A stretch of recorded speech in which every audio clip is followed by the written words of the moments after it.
Hi there, this is Cindy from Yarn Much. Welcome back to video number 2 of our Flax Pullover Knit Along. In this video we're going to cover the Raglan Increases and establishing the garter stitch panel that goes down the side of the sweater.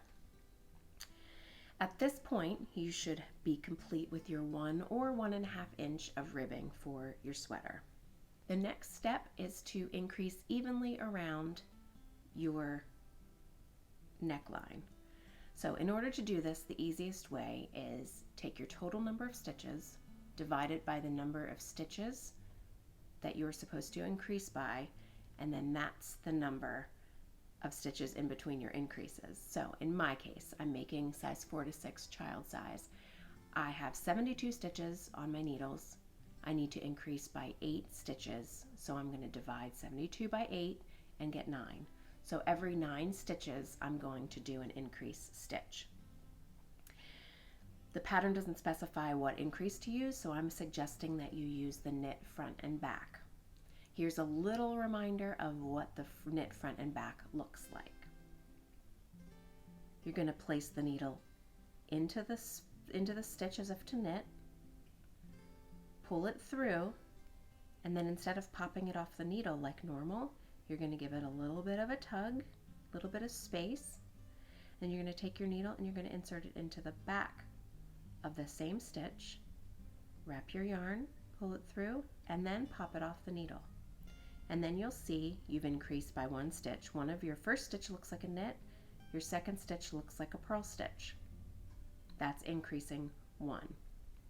After you've increased your number of stitches, the next set of numbers tells you how many stitches you should have on your needles. So just to be sure, just give them a count, make sure that you hit that amount. If you're off by a stitch or 2, no worries, we can easily adjust that by either knitting 2 together or knitting front and back to increase it to the correct number of stitches. The next thing we need to do is set up our markers in order to create our Raglan increases. So for this I suggest 3 stitch markers, all the same but different than your beginning of round stitch marker. I'm going to walk you through the first marker setup round. So here we go. I'm making the smallest size here, so I'm going to purl 10 stitches.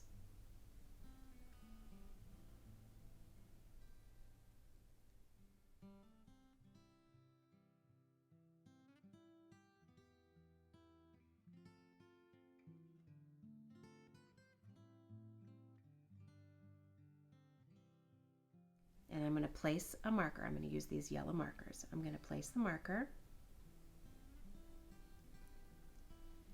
and then I'm going to knit 20,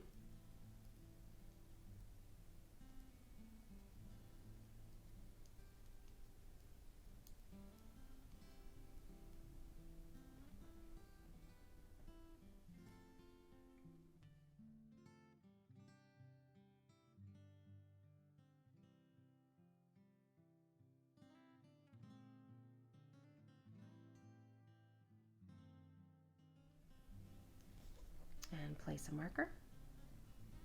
And then I'm going to do those 2 things again. So I'm going to purl 10,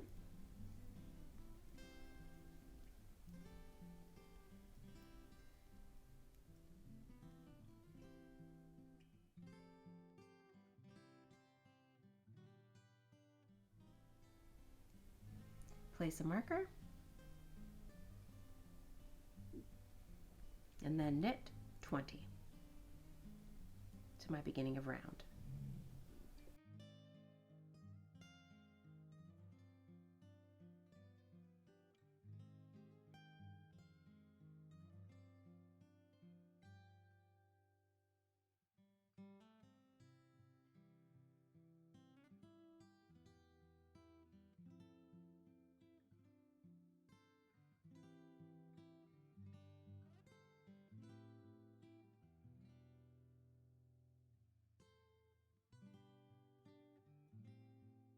Okay, now you're all set up with your Raglan increase markers, and we're going to start with the first setup round of the Raglan stitch increases.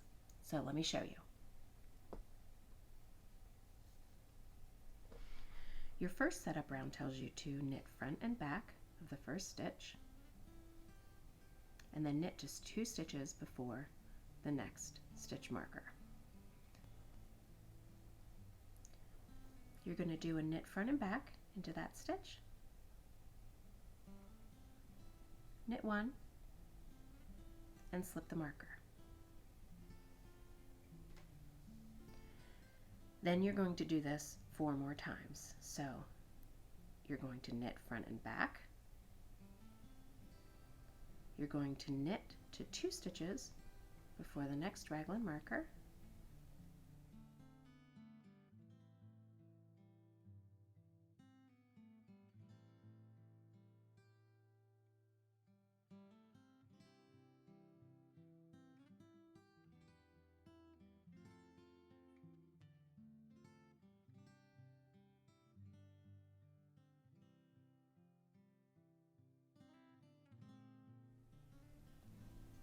you're going to knit front and back, knit 1, slip your marker, knit front and back, knit to 2 stitches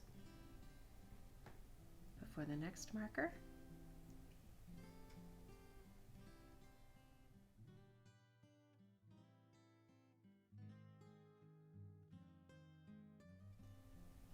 and knit front and back.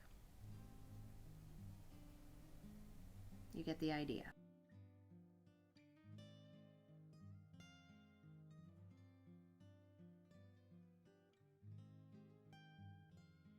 So you're going to actually increase 8 stitches around each round 1 that you're knitting.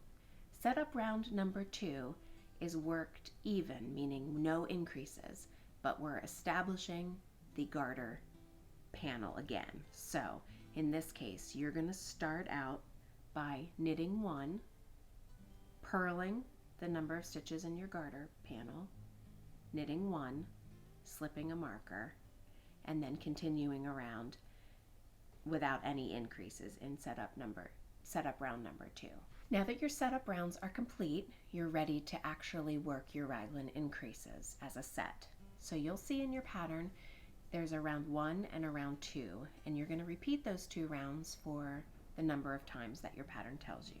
In my case, I'm making the child size 4 to 6, so I need to repeat those 2 rows 9 times, which means a total of 18 rows. So looking at your pattern, you're going to want to knit round 1 as established, making sure that in round 1 you're knitting the garter panel. Round 2 is where you won't be increasing, but you'll be purling the garter panel. My suggestion is taking 4 new stitch markers in a different color or a different size or different shape, just something to differentiate them from the other stitch markers. You're going to want to place them on either side of the garter panel. So my suggestion is on round 2, you're going to knit 2 stitches, place your garter panel marker, purl your garter panel, place the second stitch marker, continue in pattern till you get to the next one. You'll knit 2, place your panel marker, knit the panel, place your second marker, and then that way you should be established so that it's easy to see where you need to alternate your knitting and your purling rows for that sleeve panel. So I have knit both rounds 9 times for my sample here. If you are making the 3XL up to the 6XL, you need to take those, you need to continue increasing on your raglan sleeves. Just follow the amount of times they ask you to do the next 2 rounds. If you're not making any of those sizes, jump down to the next all sizes part of the pattern. The next set of numbers tells you how many stitches you should have on your garment right now. So it's a good idea just to give it a count, just to check it out, to make sure that you're on the right track. So you count the sleeve stitches on both sides and count the front and the back, and just to make sure that your stitch count is right on. We can always adjust it if it's not, so don't panic, but this is just a good way to make sure that you are beginning correctly. Now this is when your gauge swatch comes in handy, because if you remember when we did the gauge swatch, we were focusing mostly on the stitch count in the 4 inches. So now if your swatch measured 4 by 4 and your 22 rows made 4 inches, then you should be able to follow the number of rows of rounds that they tell you to knit on the pattern. If by chance you didn't hit row gauge like me, it also gives you a measurement of what you should knit to. So as you are knitting flat, no increases at this point, you're just going around, keeping that garter panel established. You're going to knit even for, in my case, 6 inches.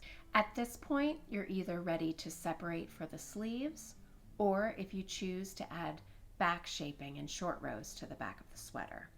I'll cover both of these in 2 separate videos next. Again, if this is your first sweater and you just want to do simple, then we'll just jump right to separating for the sleeves and knitting the body of the sweater. If you want to add a little bit of structure to your sweater or shaping to your sweater, then join me back here again for the short row shaping video. So happy knitting. Please let me know if you have any questions, and I will see you soon.